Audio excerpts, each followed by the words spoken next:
ಆತ್ಮೀಯರೇ,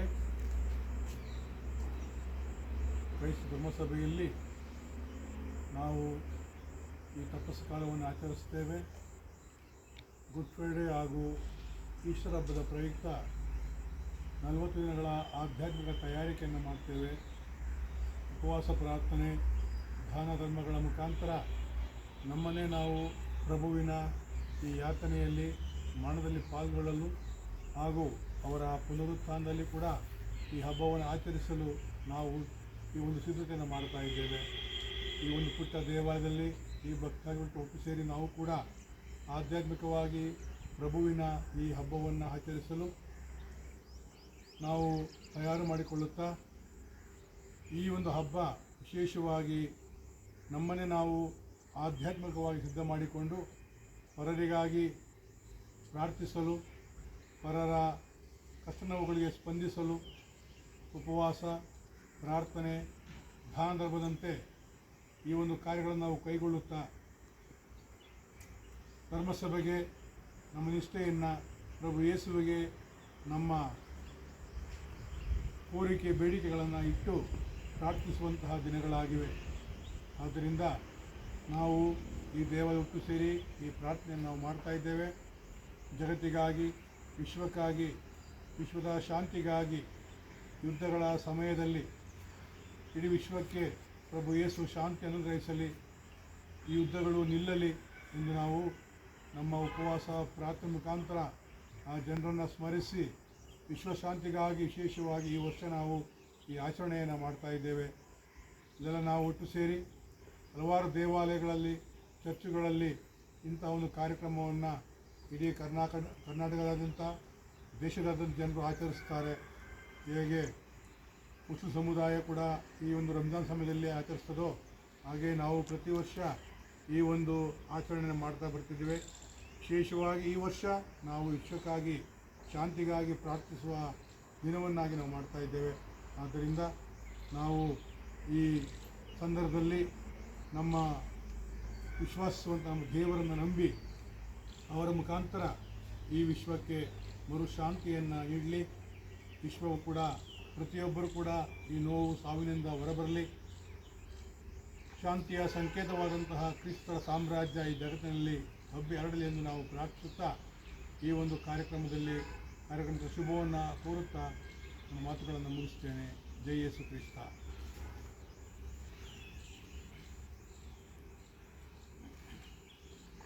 ಪ್ರಿಯ ಬಾಂಧವರೇ, ನಮಗೆ ಈ ಗುಡ್ ಫ್ರೈಡೇ ಮುಂಚೆ 40 ದಿನಗಳು ವಿಶೇಷ ದಿನಗಳಾಗಿದೆ. ಪ್ರತಿಯೊಬ್ಬ ಕ್ರೈಸ್ತ ಧರ್ಮವನ್ನು ಅನುಸರಿಸುವವರು ಈ 40 ದಿನದಲ್ಲಿ ತನ್ನ ಆತ್ಮಶುದ್ಧಿಯನ್ನು, ಮನಶುದ್ಧಿಯನ್ನು, ದೇಹಶುದ್ಧಿಯನ್ನು ಮಾಡಿಕೊಳ್ಳುವಂತಹ ಸಮಯ ಇದು. ಆದ್ದರಿಂದ ಹೆಚ್ಚಿನ ಪ್ರಾಮುಖ್ಯತೆಯನ್ನು ಪ್ರಾರ್ಥನೆಗೆ, ದೇವರ ಧ್ಯಾನಕ್ಕೆ ನೀಡುತ್ತಾ ತಾನು ತನ್ನ ಕೆಟ್ಟ ಹವ್ಯಾಸಗಳಿಂದ, ಪಾಪಗಳಿಂದ ಬಿಡುಗಡೆ ಹೊಂದಿ ಉತ್ತಮ ವ್ಯಕ್ತಿಯಾಗಲು ಈ ಸಮಯ ಒಳ್ಳೆಯ ಸಮಯವಾಗಿದೆ. ಪ್ರಭು ಯೇಸು ಈ 40 ದಿನಗಳ ಕಾಲದಲ್ಲಿ ಅವರ ಯಾತನೆಯನ್ನು ನಾವು ಧ್ಯಾನಿಸುತ್ತೇವೆ. ಅಷ್ಟು ಮಾತ್ರವಲ್ಲ, ನಾವು ಆಧ್ಯಾತ್ಮಿಕವಾಗಿ ಪರಿವರ್ತನೆ ಹೊಂದಿ ಲೋಕಕ್ಕೆ ಶಾಂತಿಯನ್ನು ನಾವು ಬಯಸುತ್ತೇವೆ. ನಮ್ಮ ಒಳ್ಳೆಯ ನಡತೆಯ ಮೂಲಕ ಈ ಲೋಕಕ್ಕೆ ನಮ್ಮ ಕೈಲಾದಷ್ಟು ಸೇವೆ, ಸಹಾಯವನ್ನು ಮಾಡುತ್ತೇವೆ. ಹಸಿದವರಿಗೆ ಈ ಸಮಯದಲ್ಲಿ ಅನ್ನವನ್ನು ನೀಡುವಂತಹ, ನಮ್ಮ ಕೈಲಾದಷ್ಟು ನಾವು ಉಪವಾಸವಿದ್ದು ನಮಗಿಂತಲೂ ಕೀಳಾದವರಿಗೆ ಸಹಾಯ ಮಾಡುವಂತಹ ಈ ದಿನಗಳಾಗಿವೆ. ಅದರಂತೆಯೇ ನಾವು ಈ ತಪಸ್ಸು ಕಾಲದಲ್ಲಿ ಈ 40 ದಿನಗಳು ನಾವು ಉಪವಾಸ ಪ್ರಾರ್ಥನೆಗಳೊಂದಿಗೆ ಈ ನಮ್ಮ ದೇಶದ, ರಾಜ್ಯದ, ಇಡೀ ಪ್ರಪಂಚದ ಶಾಂತಿಗಾಗಿ ಪ್ರಾರ್ಥಿಸುವ ಸಮಯವಿದಾಗಿದೆ. ಆದ್ದರಿಂದ ಈ ಎಲ್ಲ ಯುದ್ಧಗಳಿಂದ, ಕಲಹಗಳಿಂದ, ದ್ವೇಷಗಳಿಂದ, ಹೊಟ್ಟೆ ಕಿಚ್ಚಿನಿಂದ ಜನರು ಹೊರಬಂದು ಪ್ರೀತಿ, ಶಾಂತಿಯಲ್ಲಿ ನೆಲೆಸಿ ನಾವೆಲ್ಲರೂ ಕೂಡ ಒಂದೇ ತಂದೆ ದೇವರ ಮಕ್ಕಳು ಎಂಬ ಸತ್ಯವನ್ನು ಅರಿತು ಬಾಳಲು ದೇವರು ಎಲ್ಲರಿಗೂ ಕೂಡ ಒಳ್ಳೆಯ ಮನಸ್ಸನ್ನು ನೀಡಲಿ ಅಂತ ನಾವು ಈ ದಿನ ವಿಶೇಷವಾಗಿ ಪ್ರಾರ್ಥನೆ ಮಾಡ್ತಾ ಇದ್ದೇವೆ. ನಮ್ಮ ಆತ್ಮಶುದ್ಧಿಯೊಂದಿಗೆ ಇತರರು ಕೂಡ ಒಳ್ಳೆಯ ಜೀವನವನ್ನು ನಡೆಸಲಿಕ್ಕೆ ನಮ್ಮ ಕೈಲಾದಷ್ಟು ನಾವು ಸಹಾಯ ಮಾಡುವಂತೆ ಪಣವನ್ನು ತೊಡ್ತಾ ಇದ್ದೇವೆ. ಈ 40 ದಿನಗಳು ನಮ್ಮನ್ನು ಮಾತ್ರವಲ್ಲ, ಇಡೀ ಲೋಕಕ್ಕೆ ಶುಭವನ್ನು, ಶಾಂತಿಯನ್ನು, ಸಂತೋಷವನ್ನು ತರಲಿ ಅಂತ ನಾನು ಆಶಿಸುತ್ತಾ ಶುಭವನ್ನು ಕೋರ್ತೇನೆ. ಬರುವಂತಹ ಈಸ್ಟರ್ ಹಬ್ಬದ ಸಂದರ್ಭದಲ್ಲಿ ಪುನರುತ್ಥಾನರಾದಂಥ ಪ್ರಭು ಯೇಸು ಎಲ್ಲರನ್ನ ಹೇರಳವಾಗಿ ಆಶೀರ್ವದಿಸಲಿ, ಒಳ್ಳೆಯ ಆರೋಗ್ಯವನ್ನು ನೀಡಲಿ, ಶಾಂತಿ ಸಮಾಧಾನವನ್ನು ನೀಡಲಿ ಅಂತ ಹೇಳಿ ನಾನು ಪ್ರತಿಯೊಬ್ಬರಿಗೂ ಶುಭವನ್ನು ಹಾರೈಸುತ್ತೇನೆ. ಥ್ಯಾಂಕ್ ಯು, ಧನ್ಯವಾದಗಳು.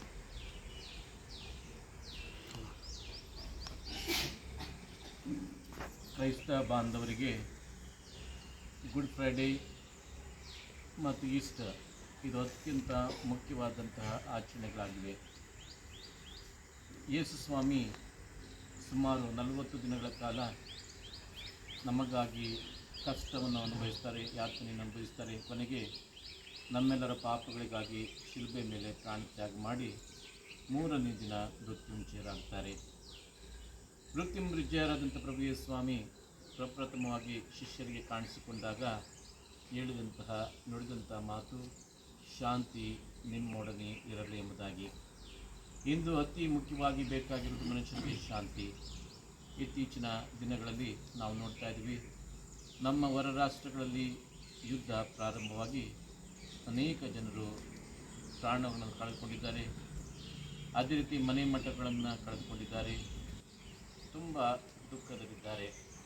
ಇಂಥ ಸಂದರ್ಭದಲ್ಲಿ ಕ್ರೈಸ್ತರಾದ ನಾವು ವಿಶ್ವಶಾಂತಿಗಾಗಿ ನಾವು ಪ್ರಾರ್ಥನೆ ಮಾಡ್ತೀವಿ. ಪ್ರಭು ಸ್ವಾಮಿ ತನ್ನಂಥ ಶಾಂತಿ, ಸಮಾಧಾನ, ನೆಮ್ಮದಿ ಎಲ್ಲ ರಾಷ್ಟ್ರಗಳಲ್ಲಿ, ಎಲ್ಲ ರಾಜ್ಯಗಳಲ್ಲಿ, ವಿಶೇಷವಾಗಿ ನಾಯಕರಲ್ಲಿ ಇದ್ದು ಅವರು ಶಾಂತಿಗಾಗಿ ಶ್ರಮಿಸುವಂತೆ ದೇವರು ಇವರೆಲ್ಲರನ್ನು ಆಶೀರ್ವದಿಸಲೆಂದು ಇವರಿಗಾಗಿ ನಾವು ಪ್ರಾರ್ಥನೆ ಮಾಡ್ತೀವಿ. ಪ್ರತಿ ವರ್ಷದಂತೆ ಈಸ್ಟರ್ ಹಬ್ಬದ ಪ್ರಯುಕ್ತ ಸಂತ ಮಿಕಾಯಲರ ದೇವಾಲಯ ಇಟ್ಕಲ್ ಡ್ಯಾಮ್ನಲ್ಲಿ 1 ದಿನದ ಈ ಒಂದು ಲೆಂಟನ್ ರಿಟ್ರೀಟ್ ಆ ಒಂದು ಆಚರಣೆಯನ್ನು ಆಯೋಜಿಸಲಾಗಿದೆ.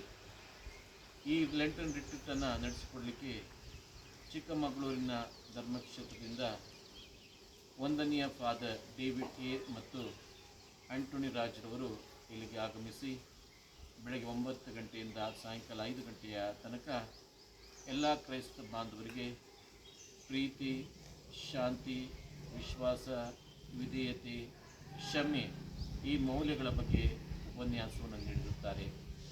ಭಕ್ತಾದಿಗಳು ಈ ಎಲ್ಲ ವಿಷಯಗಳ ಬಗ್ಗೆ ಧ್ಯಾನಿಸಿ ಎಲ್ಲರೂ ಈ ವಿಷಯಗಳನ್ನು ತಮ್ಮ ಜೀವನದಲ್ಲಿ ಅಳವಡಿಸಿಕೊಂಡು ಒಳ್ಳೆಯ ಕ್ರೈಸ್ತರಾಗಿ, ಒಳ್ಳೆಯ ನಾಗರಿಕರಾಗಿ ಬದುಕಿ ಬಾಳಬೇಕೆಂಬುದಾಗಿ ನಾನು ಆಶಿಸುತ್ತೇನೆ. ಈ ಸಂದರ್ಭದಲ್ಲಿ ದೂರದ ಊರಿನಿಂದ ಬಂದು ನಮಗೆ ಲೆಂಟನ್ ರಿಟ್ರೀಟನ್ನು ನಡೆಸಿಕೊಂಡಂತಹ ನಮ್ಮ ಪ್ರೀತಿಯ ಯಾಜಕರಿಗೆ, ಅದೇ ರೀತಿ ಈ ಒಂದು ಧ್ಯಾನಕೂಟದಲ್ಲಿ ಭಾಗವಹಿಸಿದಂತಹ ಎಲ್ಲ ಭಕ್ತಾದಿಗಳಿಗೆ ಧನ್ಯವಾದಗಳನ್ನು ಸಲ್ಲಿಸ್ತೀನಿ. ದಯಾಮಯ ದೇವರು ನಿಮ್ಮೆಲ್ಲರನ್ನು ಆಶೀರ್ವದಿಸಲಿ.